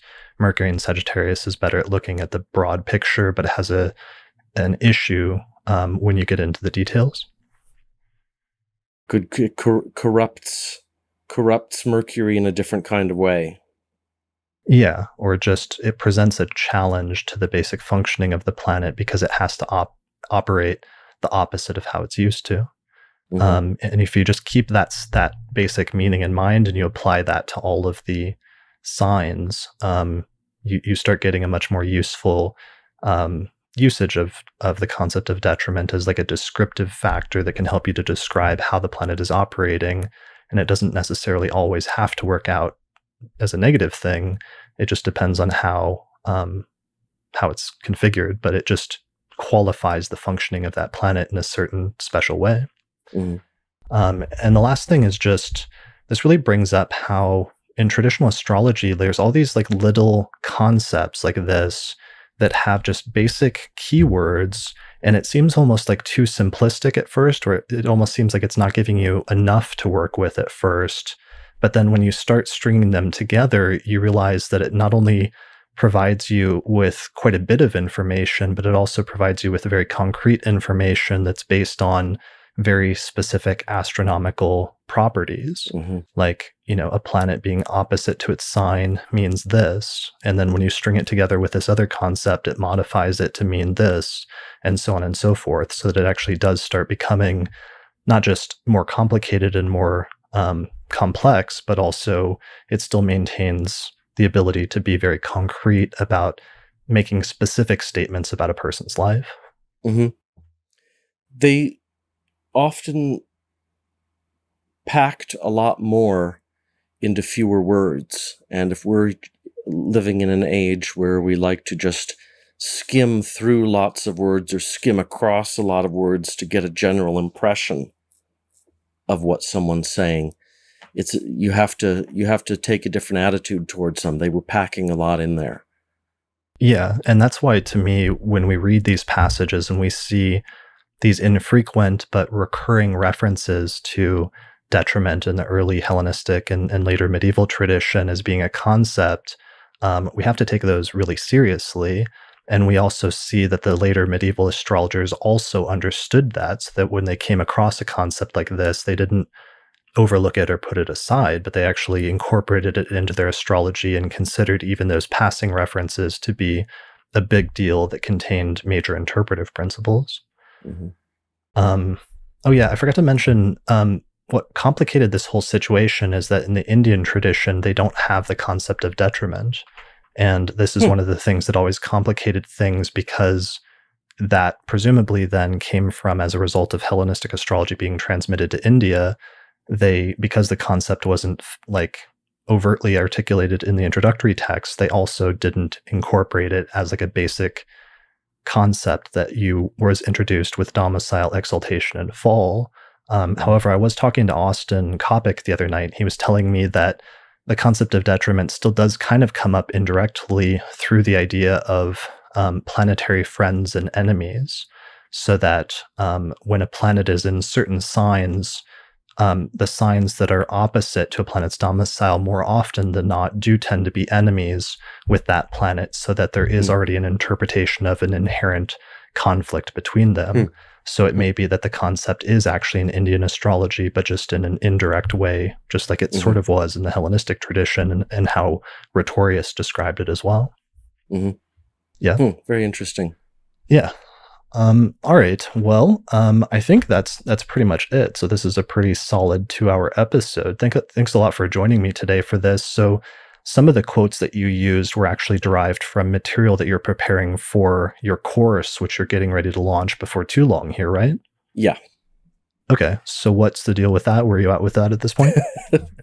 Well, Not to the hassle deal you. is the deal is, um, I am trying very hard as I'm also finishing the great introduction Mhm. of Abu Mashar, trying very hard to finish all of the lessons uh, in the first third of the course. What people have to understand is that I wrote the course kind of backwards. Mhm. So all of the like part 3 of the course with all of the house-based material, like that's almost completely done. That's Okay. just I have to proofread. Mhm. But the beginning, some of the beginning lessons are still in a state of flux. So I'm finishing those up. I will start putting together a list of beta testers and putting together the system to do that, so that hopefully we can um, start a group of beta testers on part 1 of the course before the end of the year. Okay. That's where I am. Cool. And how far are you from finishing your translation of Abu Mashar's Greater Introduction? The translation's done. I'm doing the hand edits and proofreading right now. So if I can keep doing that every day, I think we could have an edition in about a month. Wow, that's exciting. Okay. Um, I think everyone will appreciate a more affordable translation of the Greater Introduction than Yeah. the $300 or $400 one that's out there right now. So thank you for that. And there's one other translation you're working on, and I don't know if it's okay to mention it, but you're working on it with someone else. Any update on where that's at, or do you want to save that for another announcement? Let's maybe save that for another announcement. Okay, no problem.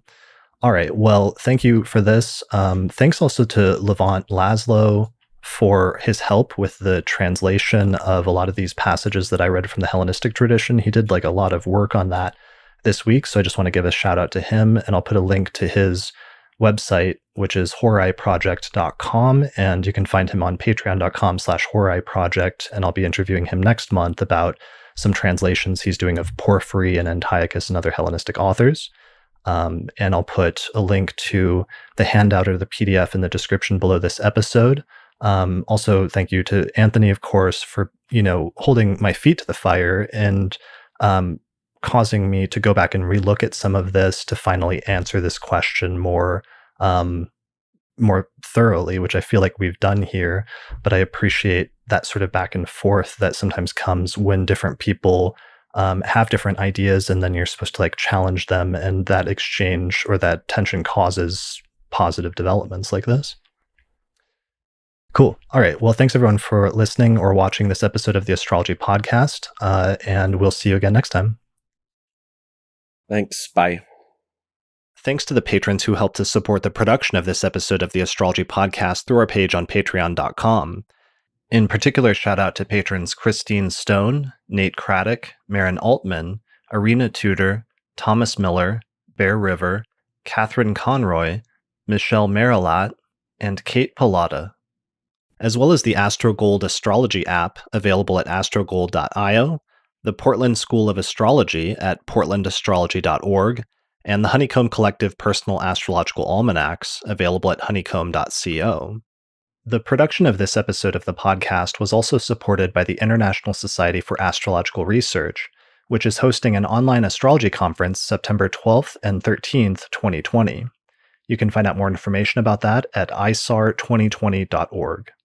And finally, also SolarFire Astrology software, which is available at alabe.com, and you can use the promo code AP15 for a 15% discount on that software. For more information about how to become a patron of the Astrology Podcast and help support the production of future episodes while getting access to subscriber benefits like early access to new episodes or other bonus content, go to patreon.com/astrologypodcast.